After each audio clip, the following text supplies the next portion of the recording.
Corona পরিস্থিতির কারণে শিক্ষা প্রতিষ্ঠান বন্ধ থাকা অবস্থায় ডিকেজিএস ইউনাইটেড কলেজের অনলাইন ক্লাসগুলো নিয়মিত চালু ছিল এবং এখনও আছে। ক্লাসগুলো কলেজের নিজস্ব ইউটিউব চ্যানেল ডিকেজিএস ইউসিটিভি বাংলায় আপলোড করা আছে।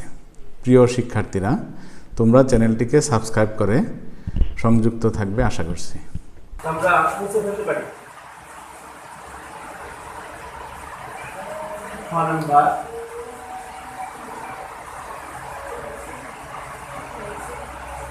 প্রশ্নের উত্তর। নম্বরে যেটা চাওয়া হয়েছে সেটা হচ্ছে পরপর দুটি উজ্জ্বল ডোরার কেন্দ্রের মধ্যবর্তী দূরত্ব বের করো। তাহলে ক থেকে প্রাপ্ত, আমরা ক থেকে কিন্তু তরঙ্গ দৈর্ঘ্য পাইছি, তাই না? ক হতে প্রাপ্ত, ক হতে প্রাপ্ত তরঙ্গ দৈর্ঘ্য lambda is equal to 3.1 into 10 to the power -7 metre. এটা পাইছি, ঠিক আছে? এখন আসো যা দেওয়া আছে, যে আছে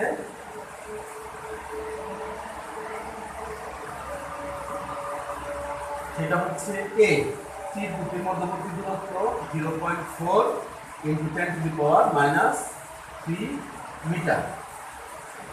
আর দেওয়া আছে ক্যাপিটাল D, মানে পর্দার দূরত্ব 1 মিটার।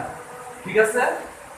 বের করতে হবে কি পরপর দুটি উজ্জ্বল ডোরার কেন্দ্রের মধ্যবর্তী দূরত্ব। সেটাকে আমরা প্রকাশ করি ডেল x দ্বারা, ডেল x দ্বারা। তাহলে del x is equal to what?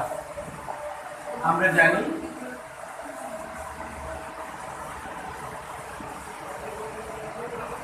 del x is equal to lambda d by a। খুবই সহজ। ল্যামডা হচ্ছে 3.1। স্যার আমরা তো ডোরার ব্যবধান del x দ্বারা প্রকাশ করি। ডোরার ব্যবধান মধ্যবর্তী দূরত্ব অথবা পরপর দুটি উজ্জ্বল ডোরার কেন্দ্রের মধ্যবর্তী দূরত্ব অথবা পরপর দুটি অন্ধকার ডোরার কেন্দ্রের মধ্যবর্তী দূরত্ব একই সমীকরণ। ঠিক আছে? আচ্ছা, into 10 to the power -7। b হচ্ছে 1 ডিভাইডেড বাই a হচ্ছে 0.4 into 10 to the power -3।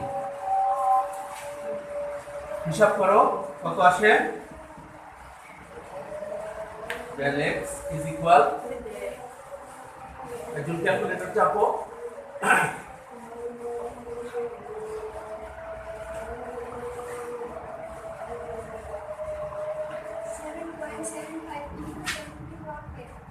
Seven point 7.5 into 10 to the power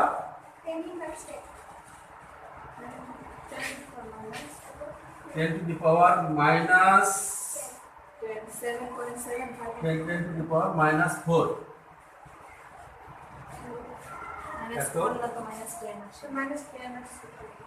metre. 10 inverse 10 বুঝছো? এই পাওয়ার উপরে গেলে কি হয়ে যাবে? প্লাস মাইনাস পাওয়ার কি হয়ে যাবে? সাথে থেকে 3 গেলে কত থাকে? আমি যেটা খালি ইয়ে করতে পারতেছি, যেটা ক্যালকুলেটরও তোমার ভুল হতেছে কেন? তাহলে এটা হচ্ছে পরপর দুটি উজ্জ্বল ডোরার কেন্দ্রের মধ্যবর্তী দূরত্ব।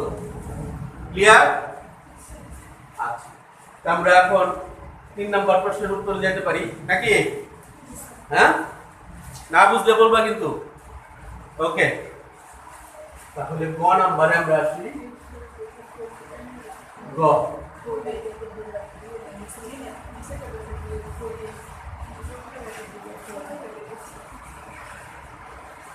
এটা মুছে ফেললাম।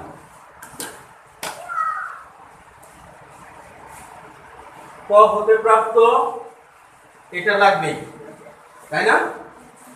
দেয়া আছে এটা এবং পর্দার দূরত্ব 1 মিটার। কি চাওয়া হয়েছে? কেন্দ্রীয় উজ্জ্বল ডোরা থেকে সপ্তম অন্ধকার ডোরার দূরত্ব বের করো।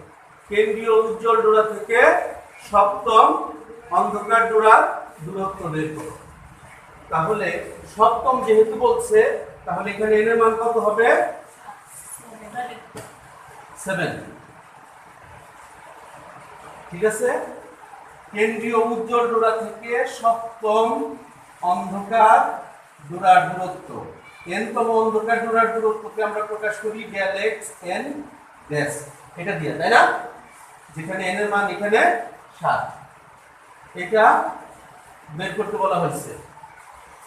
ঠিক আছে, আচ্ছা, আমরা জানি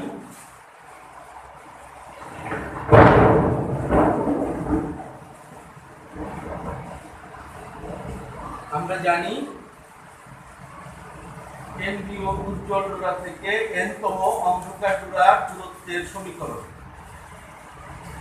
del x n dash is equal to lambda d by 2a whole into 2n minus 1 মনে আছে?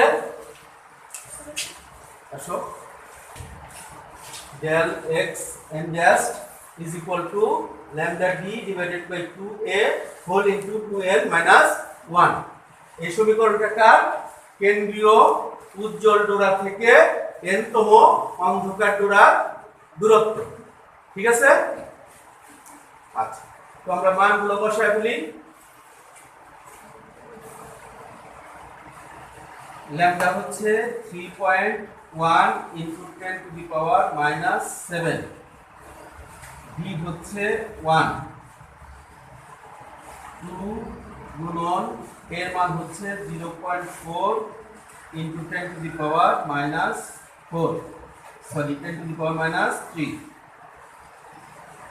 whole into 2 গুণন 7 minus 1।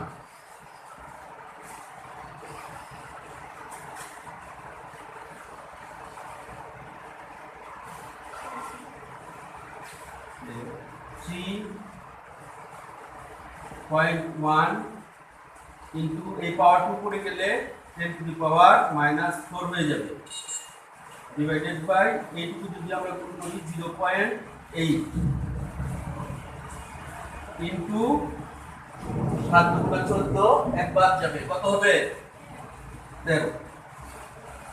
তোমরা যে কাজটা করবা সেটা হচ্ছে 3.1 গুণন 13 ভাগ 0.8, এটুকু করো।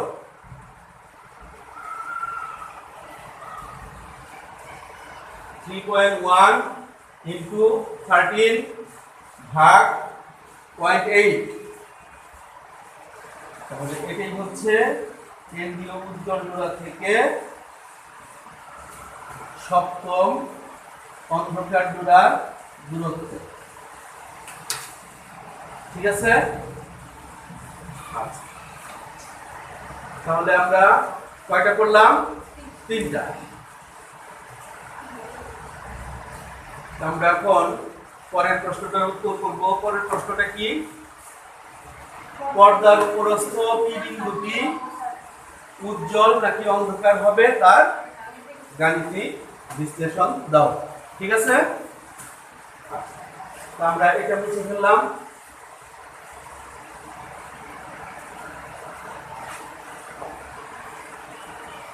এটা একটা উচ্চতর দক্ষতার প্রশ্ন। ঠিক আছে,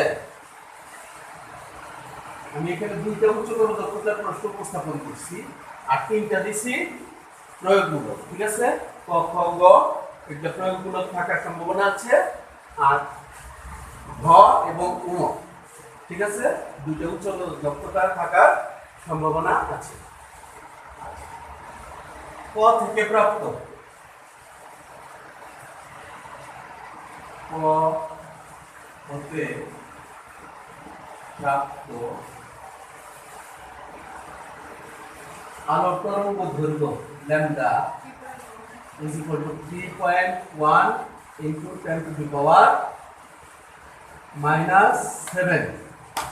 ঠিক আছে, এত মিটার।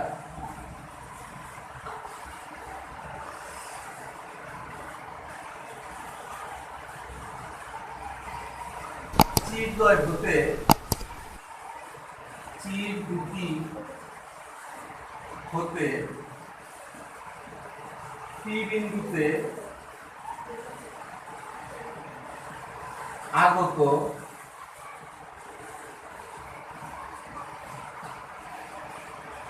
আলোক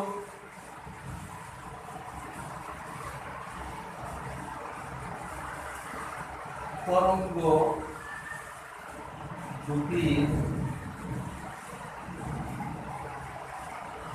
পথ পার্থক্য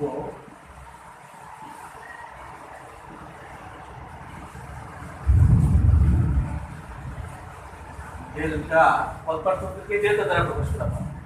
ডেল্টা ইজ ইকুয়াল টু কত দেখানো হয়েছে পথ পার্থক্য 9300 মানে 9300, এটা হচ্ছে অ্যাংস্ট্রম। অ্যাংস্ট্রম এক অ্যাংস্ট্রম হচ্ছে 10 to the power -10 metre.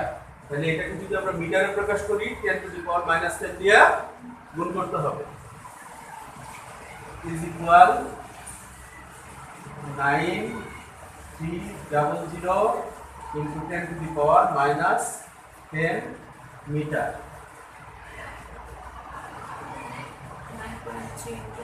is equal 9.3 into 10 to the power -7 meter, তাই না?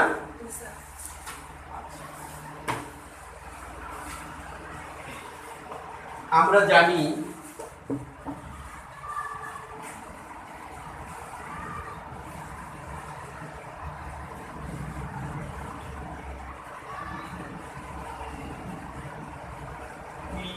বিন্দু উজ্জ্বল হবে যদি ডেল্টা ইজ ইকুয়াল টু λ/2 এর জোড় গুণিতক হয়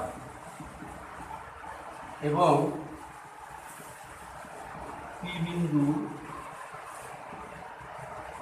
অন্ধকার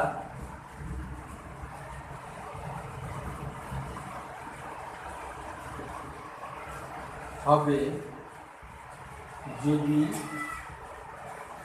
ডেল্টা ইজ ইকুয়াল টু λ/2 এর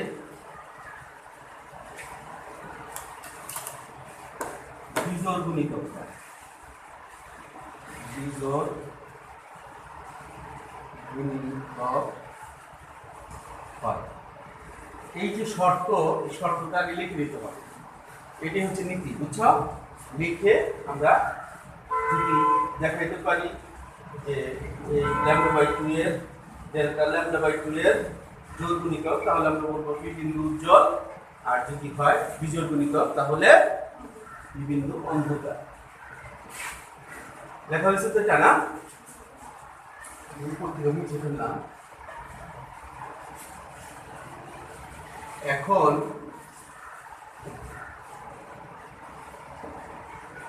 ডেল্টা ডিভাইডেড বাই ল্যামডা, ডেল্টার মান কত দেওয়া আছে 9.3 ইনটু 10 টু দি পাওয়ার -7, আর ল্যামডার মান কত 3.1 ইনটু 10 টু দি পাওয়ার -7, বা ডেল্টা বাই ল্যামডা ভাগ করলে কত আসে? এটা একটা ক্যান্সেল, 3 না ল্যামডা, জি স্যার 3, বা ডেল্টা ইজ ইকুয়াল টু 3 গুণন 2 গুণন λ/2। ল্যামডাকে 2 দিয়ে ভাগ করলাম, আবার 2 দিয়ে গুণ করে দিলাম, একই তো হইল নাকি? হ্যাঁ, সুতরাং delta is equal to 6 into λ/2, তাই না? তাহলে λ/2 এর সাথে গুণ হিসাবে কত আছে? 6। 6 কি জোড় না বিজোড়? তাহলে বিজোড় গুণিতক হয়েছে না? তাহলে পি বিন্দুটি কি হবে? উজ্জ্বল হবে। পি বিন্দুটি কি হবে? উজ্জ্বল হবে। অর্থাৎ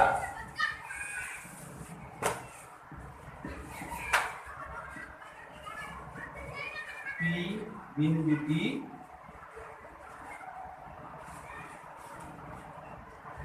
উজ্জ্বল হবে। বুঝা গেছে? এরপরের প্রশ্ন উচ্চতর দক্ষতা আরেকটা, ঠিক আছে? ও নাম্বার বলা হয়েছে যে পরীক্ষাটি যদি পানিতে করা হয় তাহলে ডোরার প্রস্থের কিরূপ পরিবর্তন ঘটবে।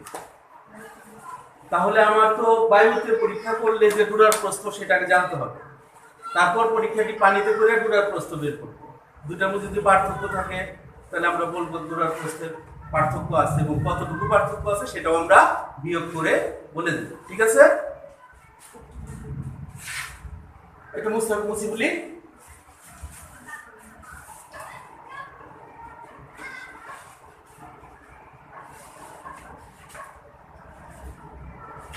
ও নাম্বার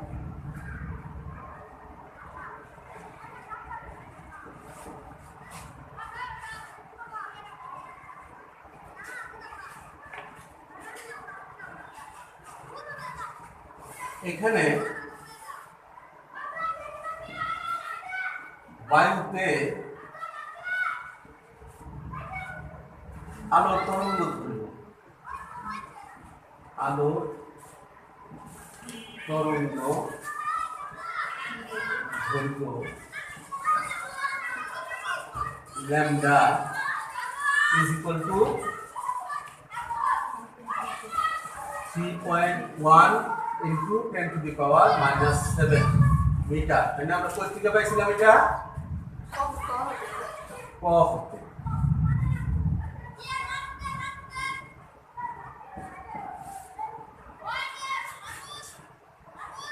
তারপর ডোরা আছে চিরদ্বয়ের মধ্যবর্তী দূরত্ব a 0.4 into 10 to the power minus 3 metre. পর্দার দূরত্ব কি 1 মিটার। আর কি দেওয়া আছে?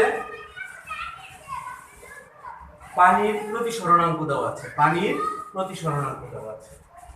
তাহলে প্রতিসরণাঙ্ককে আমরা মিউ দ্বারা প্রকাশ করি, পানি এই যে ডব্লিউ কত 1.3 এটা দেওয়া আছে, তাই না?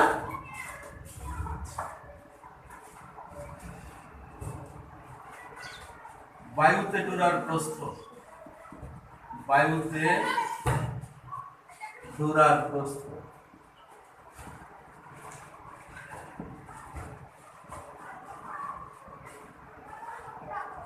ডোরার প্রস্থকে এস দ্বারা প্রকাশ করা হয়, তাই না? একটি উজ্জ্বল ডোরার প্রস্থ অথবা একটি অন্ধকার ডোরার প্রস্থ অথবা শুধুমাত্র ডোরার প্রস্থ অথবা পার্শ্ববর্তী দুটি ডোরার কেন্দ্রের মধ্যবর্তী দূরত্ব একই কথা, তাই না? বায়ুতে ডোরার প্রস্থ x, পানিতে ডোরার প্রস্থ x দিয়ে নিচে একটু w দিয়ে দিলাম একটু পার, একটু একটু বের করতে হবে, তাই না? এখানটা আমরা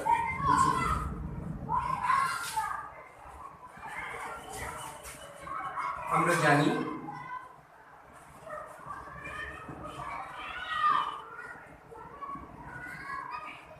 x is equal to lambda b by 2।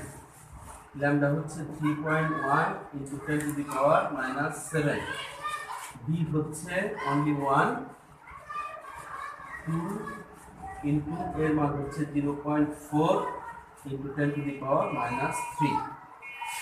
সুতরাং x is equal to কত আসে? 3.875 3.875 into 10 inverse 4 ইন্টু 10 ইনভার্স 4 এত মিটার। এটা যদি আমরা মিলিমিটার করি তাহলে 1000 দিয়ে গুণ করতে হবে। 1000 দিয়ে গুণ করো, গুণ করলে 0.3875 এত মিলিমিটার আসছে না এরকম? এটা পাইছি আমরা বায়ুতে। স্যার মিলিমিটার কেন নেব? আমরা পরে মিলিমিটার বের করব, তাহলে মানে বোঝাতে মানে সহজ হবে যে কোনটা বড় কোনটা ছোট। মনে করো এরকম বের করলাম আর একটা আসলো 10 টু দি পাওয়ার -5 অথবা 10 টু দি পাওয়ার -3, তখন তো নিজেরও বুঝতে সমস্যা হবে। আমি একই ধরনের একক করে নিলাম মিলিমিটার, পরেরটা আমরা মিলিমিটার বের করব। হ্যাঁ স্যার মিলিমিটার না করলে সমস্যা না, সমস্যা না, তুমি বুঝলে সমস্যা নাই।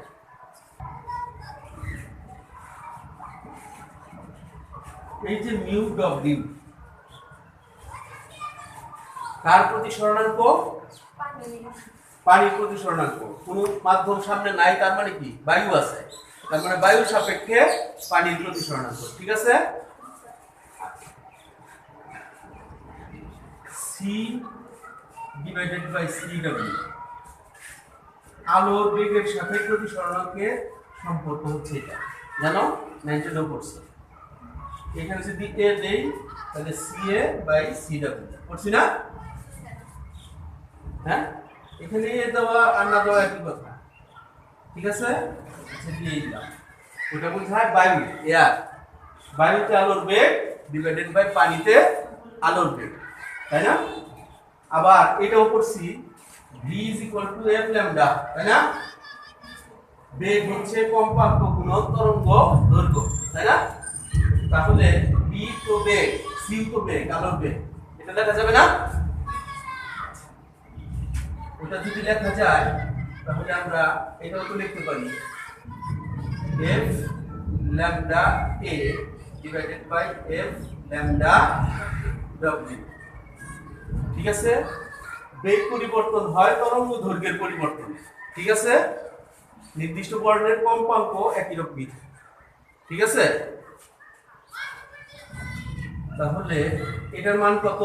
1.33 lambda a divided by lambda w। এই ল্যামডা a, এটাও তো ল্যামডা a, এটা বায়ু মাধ্যমে না, ওটার এটা একই কথা।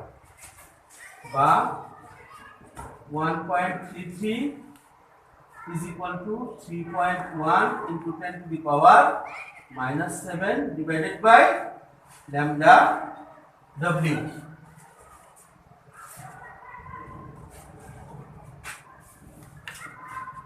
lambda w কে এখানে নিয়ে আসি আর 1.33 lambda w এখানে বসাই, বা lambda w is equal to উপরে হচ্ছে 3.1 into 10 to the power -7 divided by 1.33।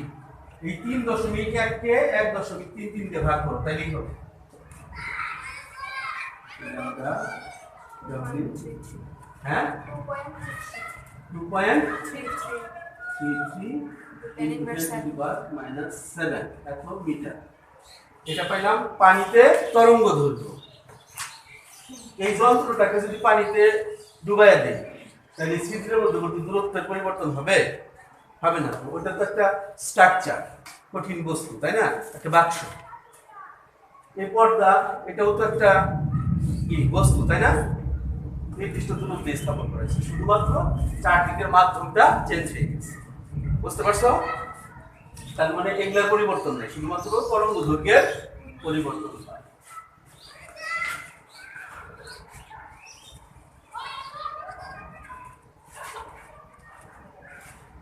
এখন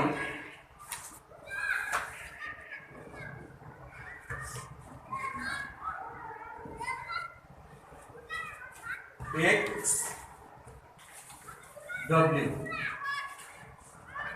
lambda e মানে lambda w d divided by 2k বা x w lambda w আমরা কত পেয়েছি 2.33 into 10 to the power minus 7 into d এর মান হচ্ছে 1 divided by 2 into 0.4 into 10 to the power minus 3 ঠিক আছে হিসাবটা করো সুতরাং x w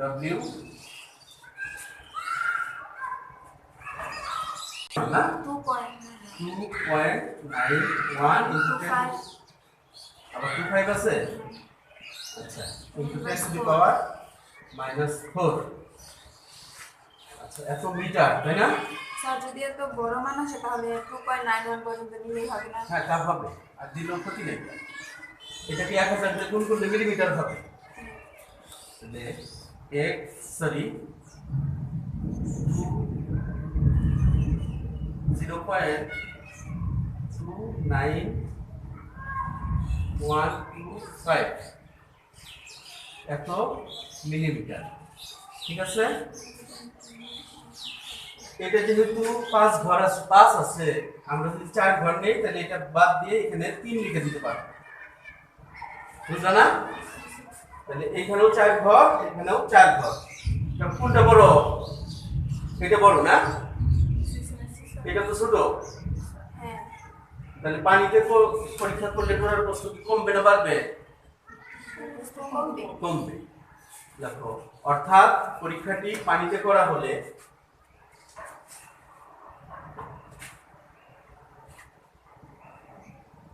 অর্থাৎ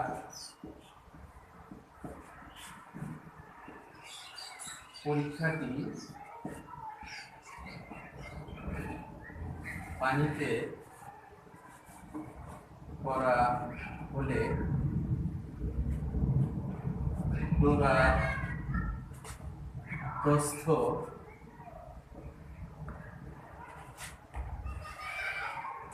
x minus x w is equal 0.3875 minus 0.2913 millimetre তাই না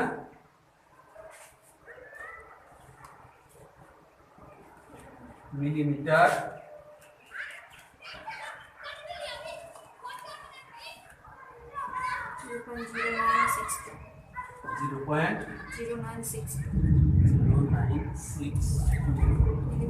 মিলিমিটার হ্রাস পাবে হ্যাঁ হ্রাস পাবে মানে কমবে ঠিক আছে আচ্ছা তাহলে এই উদ্দীপক আমরা একটা লিখছি কিন্তু প্রশ্ন অনেকগুলো সমাধান পেলাম তাই না দুইটা সৃজনশীল প্রশ্ন এরকম হতে পারে তাই না তাহলে 2 in 1 একের ভেতরে 2 বা আরো বেশি হ্যাঁ তো আশা করি আজকের এই উদ্দীপকটা সমাধান তোমরা বুঝতে পারছো বাসায় আরো ভালো ভালো বেশি করে প্র্যাকটিস করতে হবে ঠিক আছে আগামী ক্লাসে এই ইয়ং এর পিচির পরীক্ষার উপরই আরেকটু হার্ড উদ্দীপক নিয়ে আলোচনা